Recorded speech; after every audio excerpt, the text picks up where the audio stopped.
que aunque ya lo ha presentado antes Rodrigo, más o menos, pero yo quiero extenderme un poquito más. Es economista por la Universidad de Málaga, máster de Economía Internacional y de Desarrollo por la Universidad Complutense, profesor e investigador de la Universidad Pública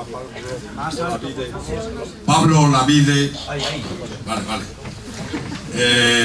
de Sevilla, economista también. Ha publicado artículos y varios libros como autor y en colaboración con otros autores. Hoy es diputado en el Congreso por Izquierda Plural. Su formación como economista la orientó para tener una base teórica que sustentara una ideología que se traduzca en hecho, que es la esencia de la política.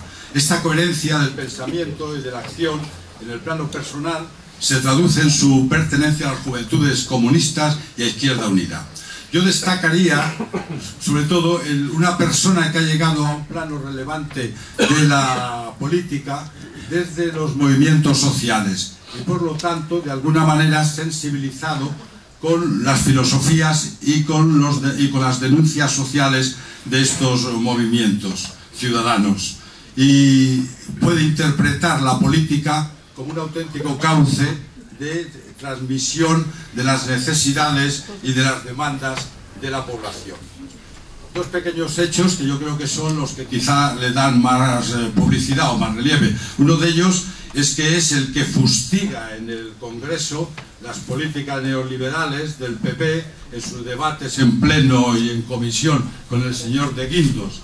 Y otra, su coautoría con un libro que se llama, que todos conocéis, yo creo que es Hay alternativas, que circula por ahí extensamente, aunque casi de una manera clandestina, porque ninguna editorial de cierta categoría ha querido publicarla por no enemistarse con el poder, y que aparte del texto concreto en sí, que es muy interesante, un libro muy didáctico, pero nos sacude un poco esa pereza mental de no aceptar para no aceptar el pensamiento único que nos quieren imponer, y que la realidad esta que nos presentan de esto es lo que hay, es cambiable y que puede haber alternativas a lo que ciertos intereses pretenden mostrar como incontrovertibles e inamovibles.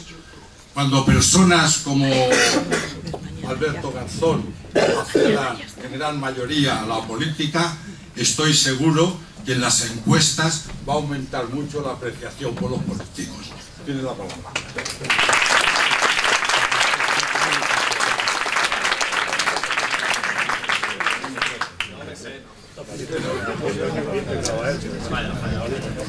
Bueno, buenas noches, muchas gracias por la presentación y muchas gracias también por la invitación a Crónica Popular, y por supuesto y ante todo y sobre todo gracias a vosotros y a vosotras por estar aquí en esta ocasión y además en estas condiciones. Seguro que tendremos oportunidad de encontrar, pues siguiendo lo que decía Pedro en torno a la necesidad de debatir no solo sobre el euro, sino sobre muchos otros temas de importancia en espacios pues más acondicionados para que todos estemos cómodos. Sin embargo, pues bueno, pues tenemos lo que tenemos y vamos hacia adelante. Yo he ido tomando unas notas, no es la primera vez que participo en una mesa ni con Carlos ni con Pedro. Con Pedro, de hecho, relativamente hace poco tuvimos un debate también sobre el euro aquí en Madrid, y por lo tanto, pues bueno, creo que lo que voy a intentar hacer con cierta esperanza de que sea útil para todos es centrar en algunos puntos fundamentales y con cierta brevedad también por los tiempos. Lo primero de todo es decir que comparto, insisto, la necesidad de debatir, pero creo que la pregunta es equivocada. Creo que hemos formulado erróneamente la pregunta no debería ser en los términos de si debemos salir o no del euro, porque la siguiente pregunta sería ¿para qué y qué hay después? Fundamentalmente porque con esa pregunta formulada de esa forma se da a entender que quizás los problemas que tiene la economía española son estrictamente y esencialmente monetarios, cuando yo no comparto esa afirmación. Creo que son unos problemas que van mucho más allá de las características de la moneda. Esto es algo que quizás muchos hayan constatado.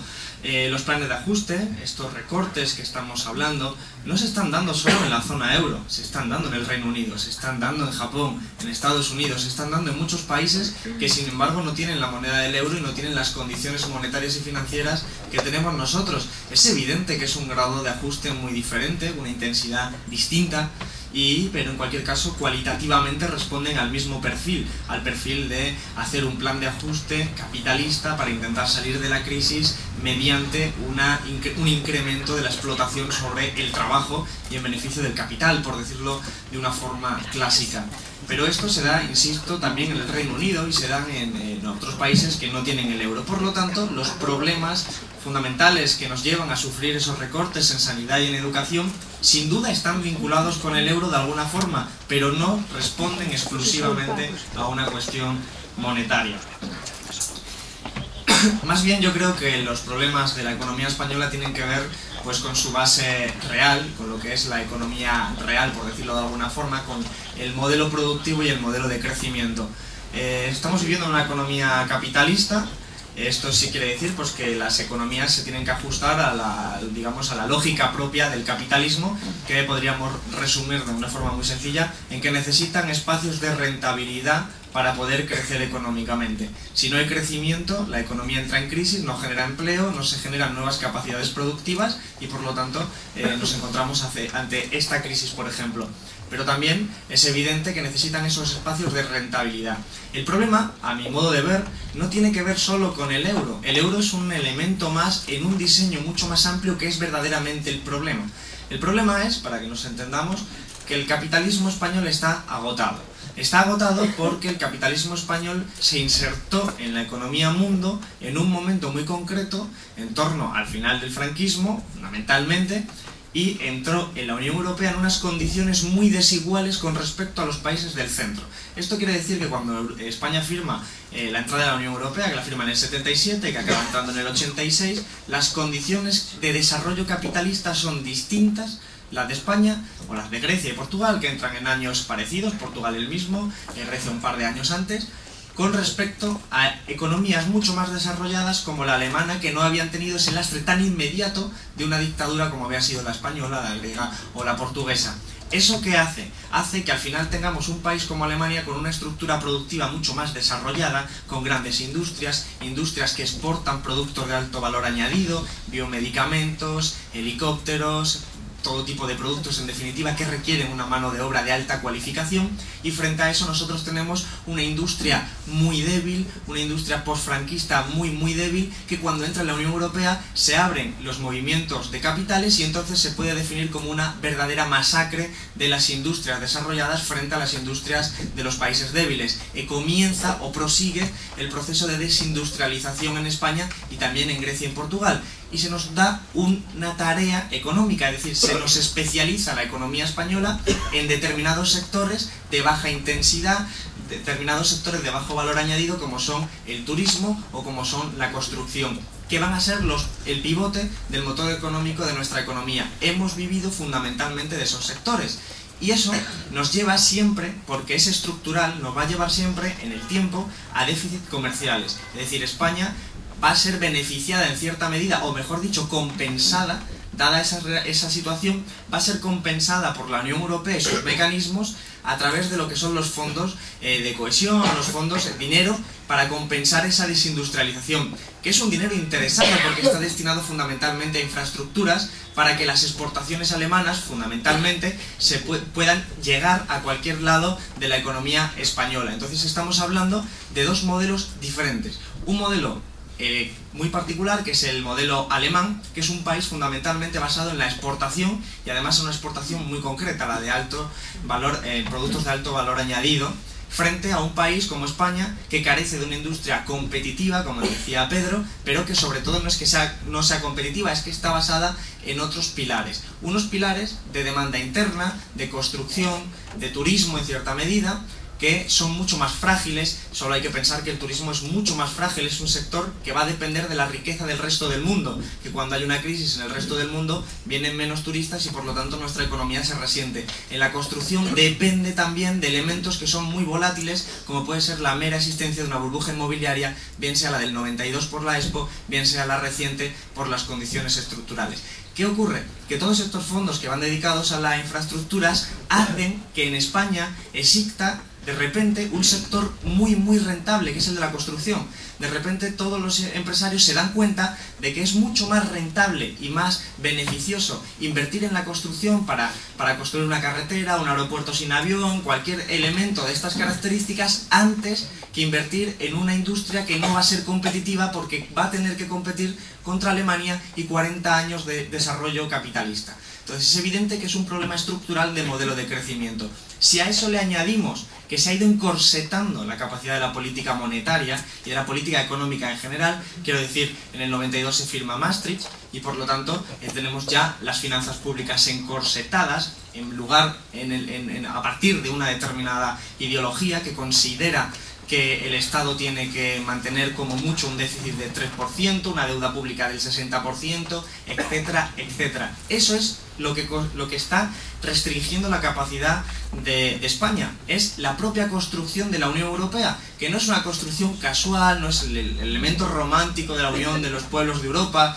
Todos recordaremos el referéndum de la Constitución Europea en España, que unos lo veían en la televisión y aparecía un jugador de fútbol pidiéndote que votaras que sí a la Constitución Europea, un debate así de profundo, pero realmente es esa construcción europea la que va marcando los límites y la que va decidiendo políticamente que hay que liberalizar los movimientos de capitales, no lo de las personas, todas directivas racistas en muchos casos que se han ido aprobando, pero además son las que determinan que el libre movimiento de capitales es lo que hay que proteger y por lo tanto de esa forma también protegen la existencia misma de paraísos fiscales. Es decir, la propia construcción de la Unión Europea es una palanca para ir desmantelando el estado del bienestar de los diferentes países, porque obliga, por su propia configuración, a la competencia fiscal.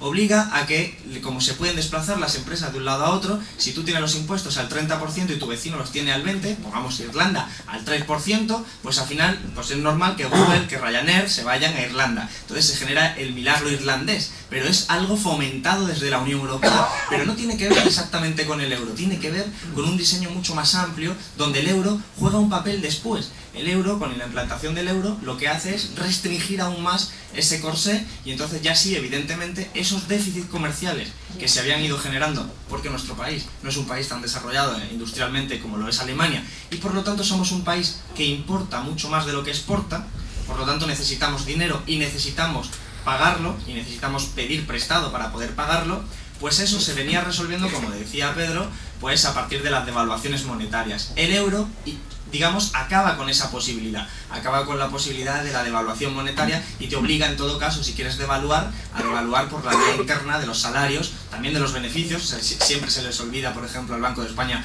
recordar que los beneficios son también una parte del precio y que también es una forma de devaluación interna, pero en cualquier caso lo importante es entender que en las últimas décadas España ha sido un país, siempre porque estructuralmente ha sido así, un país que importaba más de lo que exportaba. Y cuando este desvío, este desequilibrio se iba más allá de cierto límite, se producía una devaluación monetaria. Con el euro esto ya es imposible y por lo tanto ya no existe la capacidad de reequilibrar. Y de esta forma atendemos a un creciente desequilibrio de las cuentas comerciales, de la balanza de pagos, como dice la cuenta corriente, como decía Pedro, que ya además te genera un creciente volumen de deuda. Yo tengo los datos aquí. España está endeudada ahora mismo, como conjunto de la economía, a un 366% del PIB, el último dato. ¿Qué quiere decir un 366% del PIB? Pues es el PIB entendido como el indicador que refleja el valor monetario de la riqueza que genera un país en un año. Esto viene a decir que si nosotros fuéramos el país, una familia cualquiera, pues deberíamos el 366% de nuestros ingresos, lo que quiere decir que deberíamos estar más de 3 años y medio dedicando todo a pagar la deuda, ni siquiera dejando algo para comer. Este gran volumen de endeudamiento no es solo, digamos, europeo. Por ejemplo, Japón tiene un 511% en su economía y el Reino Unido un 494%. Y Grecia también tiene una cifra muy parecida a la nuestra. ¿Pero qué es lo que nos hace diferentes a nosotros? La estructura de esa deuda. La estructura de esa deuda quiere decir que solo el 20% corresponde al ámbito público, creciente, como decía Pedro, como respuesta de la socialización de deudas, de riesgos y de pérdidas. El 20% también son empresas financieras, el 24% son hogares y casi el 40% son empresas normales, fundamentalmente de la construcción, inmobiliarias, promotoras, etc. De hecho, en el 2007 el 65% de los créditos que se dieron en este país fueron a empresas de la construcción. Es decir, toda la deuda ha estado basada en fomentar ese endeudamiento creciente de los sujetos que participaban en la especulación inmobiliaria. Dicho de otra forma, para que se entienda mejor, sin necesidad de ser economista, el Estado, la administración pública, debía a finales del 2012 en torno al 50-60% del Producto Interior Bruto. Eso quiere decir que dedicando pues en un año el 60% de lo que produce podía devolver la deuda. Pero es que los hogares ya estaban al 100% y estaban ya bajando esa deuda al 100% y las empresas estaban al 200% de sus ingresos. Esto quería decir que hay un nivel de endeudamiento muy alto, pero fundamentalmente privado. Esto quiere decir que son fundamentalmente las empresas de la construcción las que se han cargado, las que nos han puesto en riesgo a toda la economía. Pero son ellas, no nos olvidemos, ya que esto es importante, las que han permitido que el capitalismo español pueda sobrevivir. Es decir, esto del endeudamiento es casi una huida hacia adelante para que el capitalismo español pueda sobrevivir. Porque mientras esto ha estado funcionando, el ciclo ha permitido que se generen empleos.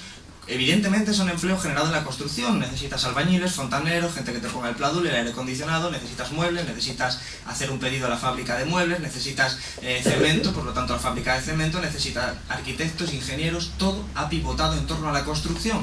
Pero esa burbuja es la que ha generado pues ese milagro económico que decía Zapatero, que decía Aznar, que decía Rajoy, etc. Ese es realmente lo que se viene abajo, y cuando se viene abajo lo que nos queda son deudas. No tenemos ingresos porque perdemos el empleo, no tenemos ingresos como Estado porque tenemos una actividad económica mucho más reducida y lo que nos queda son deudas. Entonces ahora estamos en un proceso de desapalancamiento. Desapalancamiento en economía pues quiere decir que al final la gente que tiene ingresos y tiene deudas y de repente se queda sin ingresos pues se está encontrando con un problema y lo que hace es tirar de los ahorros para ir devolviendo la deuda. El desapalancamiento es intentar quitarte toda la deuda en medida en proporción a los ingresos. Esto quiere decir que si tienes un 100% estás intentando bajarlo. Eso es un enorme problema para la economía española porque, por ejemplo, invalida la eficacia de los planes de estímulo hasta cierto nivel e invalida la eficacia de la política monetaria. Porque no es un problema de liquidez. Porque cuando el Zapatero pone en marcha un plan E, que puede estar concebido adecuadamente en términos de teoría económica, muy mal organizado desde luego, cuando pone en marcha eso se da cuenta de que ese dinero, cuando llega a las empresas, no se destina ni siquiera a inversión, se destina a devolver deudas. Y cuando una familia recibe el dinero no lo destina a consumir, lo destina a devolver deudas. Es decir, el sistema financiero es un agujero negro que se empieza a comer todo el dinero incluso de la política económica de un país. Y ese es el problema, uno de los problemas más inmediatos que tenemos ahora. Entonces, ¿qué hacemos? ¿Qué hacemos? ¿Qué pasaría si saliéramos del euro? Pedro lo ha dicho, es un caos. Sí, es obvio que hay una conmoción inicial. Incluso hay quienes hacen la comparación con Argentina y tiene sentido en términos de teoría económica porque la salida de la convertibilidad pues se plantea en esos términos. Pero hay también diferencias. Argentina tenía una industria exportadora potente en lo que necesitaba en ese momento, especialmente de la soja, que además tenía unos precios muy altos a nivel mundial. Pero es que España no exporta nada. Es que España no tiene industria exportadora. Es que en España solo exportan el 3% de las empresas. El 3%. Por eso los ajustes son tan durísimos en nuestro país, porque no somos un país que exporte, aunque nos quieren convertir en un país que pivote sobre la exportación. Lo que quieren, evidentemente, es ajustarnos por la vía de la devaluación monetaria y que seamos suficientemente baratos como mano de obra, como trabajadores, para que los productos que vendamos en el exterior nos lo compren a nosotros y no, por ejemplo, a nuestros competidores chinos, los de Portugal, los de Grecia. Es una lucha competitiva a nivel mundial. Entonces, ese es uno de los elementos clave de la situación actual.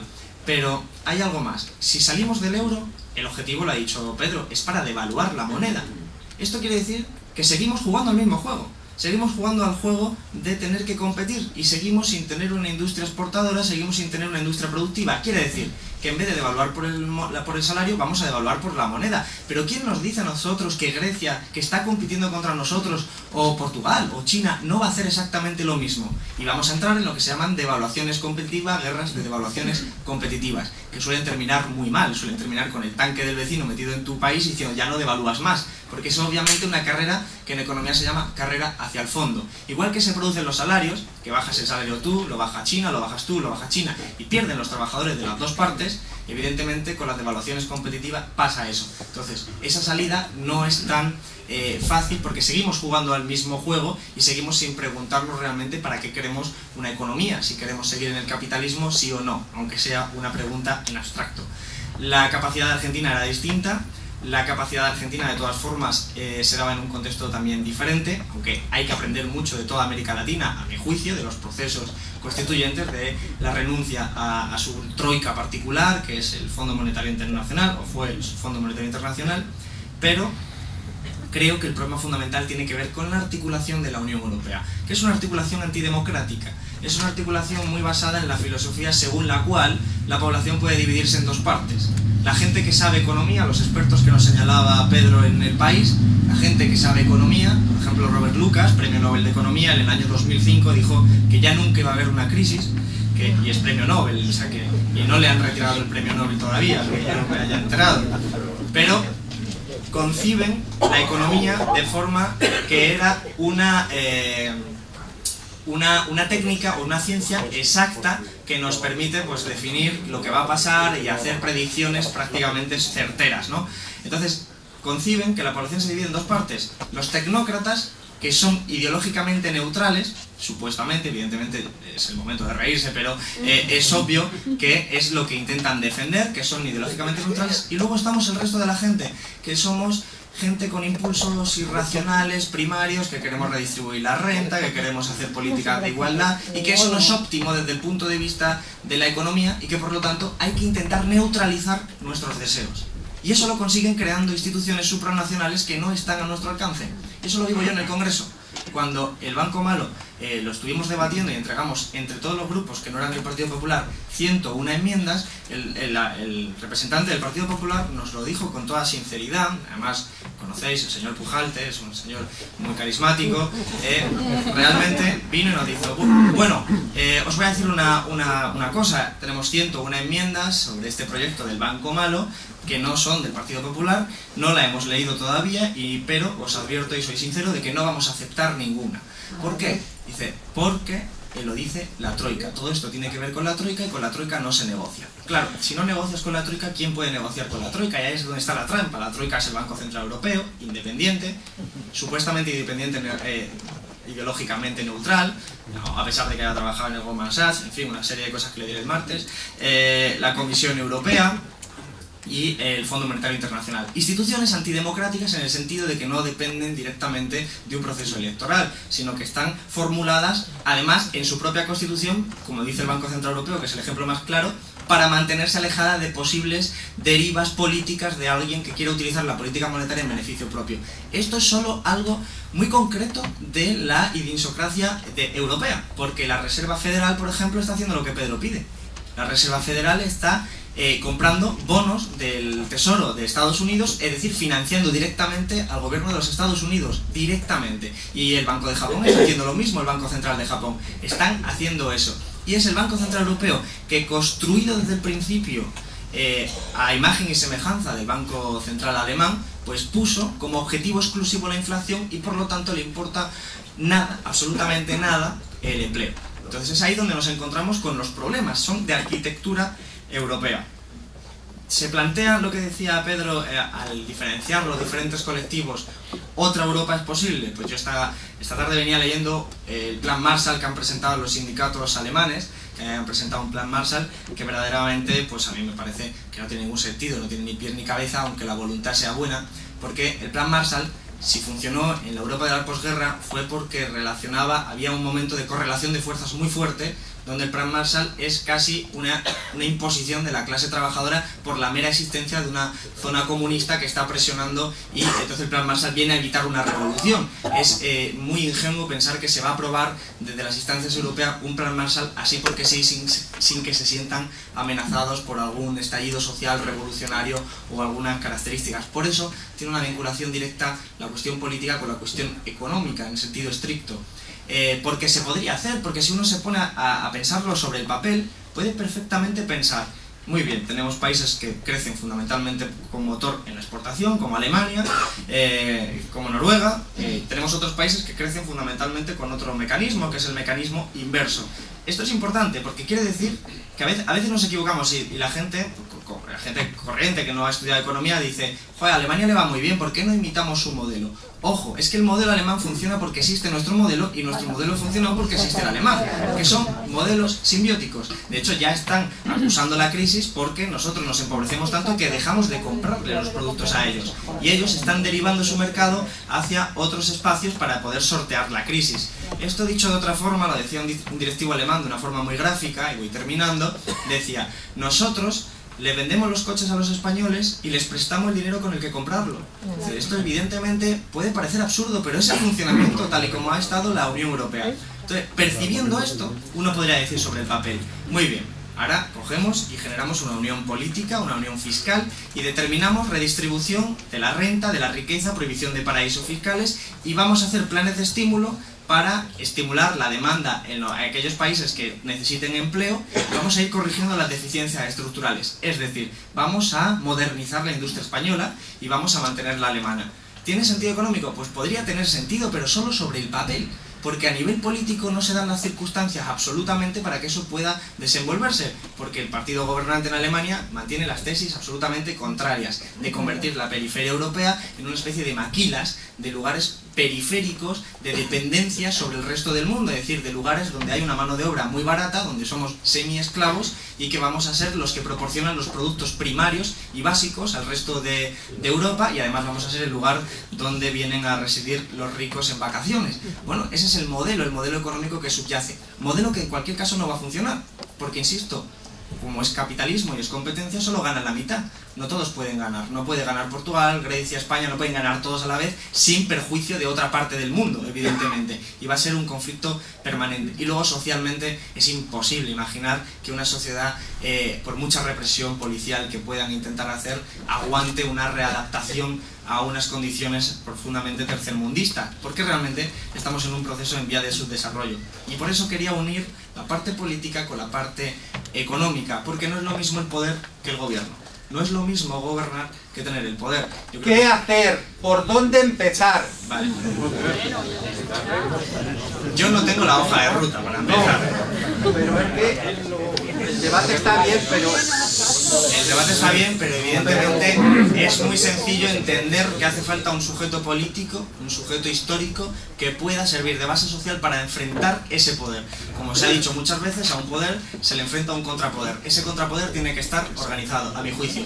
Pero evidentemente, cuando hablamos de las cuestiones económicas, necesitamos esas cuestiones políticas. Porque verdaderamente hoy carece, si se llega a un gobierno, pues le pasará como le pasó, por ejemplo, a Zapatero, que sabía que había que dar financiación a las pequeñas y medianas empresas y se encontró sin banca pública, sin grandes empresas, con reformas fiscales que habían bajado los impuestos y, en definitiva, sin capacidad efectiva de poder tomar decisiones. ¿Por qué? Porque no estaba el poder en el gobierno, estaba el poder ya, pero en otros subió 400. ¡Cállate! Voy terminando. En definitiva, hay evidentemente gente que, como Pedro Montes, pues entiende que hay que salir del euro. A eso hay que unir pues una cuestión de estrategia política, que creo que lo dije también en la otra ocasión. Pedir salir del euro también implica que la gente te va a hacer corresponsable de lo que pase en los siguientes años. Las estrategias, por ejemplo, de Syriza son distintas. Pueden entender que salir del euro te va a poner en una situación de correlación de fuerzas distinta. Me explico. Dentro del euro uno tiene pues una correlación de fuerzas, incluso quizás Grecia tiene menos, pero España tiene la sartén por el mango. De hecho, con el nivel de deuda que debe el sistema financiero español al sistema financiero alemán y francés, tiene capacidad de negociación, en un sentido estricto de la palabra de negociación, de generar un conflicto si no ceden ante determinadas condiciones. Syriza, por ejemplo, lo que plantea es eso, es decirte, vamos a ver, yo no quiero salir del euro, yo sí eso que me eches del euro, échame del euro, que es distinto porque además el peso va a recaer sobre ti, el peso político de decir tú eres quien me ha traído 2 años después de sufrimiento. Entonces se trata de ponerte casi a decirlo muy gráficamente, yo soy una bomba, si no me haces caso y me mandas a una reestructuración de la Unión Europea, pues yo estoy en condiciones de no pagarte toda la deuda al sistema financiero alemán y francés y hacer que quiebre tu sistema financiero alemán y francés. Es decir, jugar a esa negociación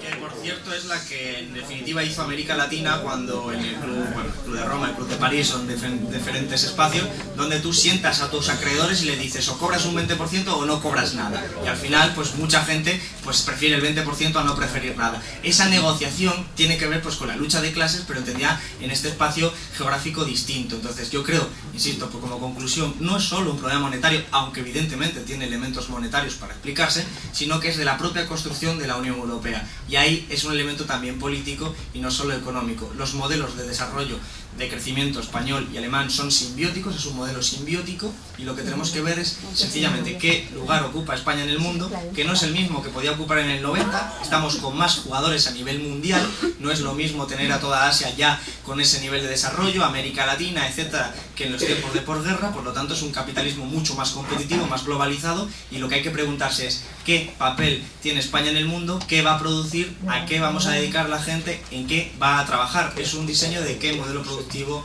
queremos. Siento la brevedad, pero bueno, muchísimas gracias.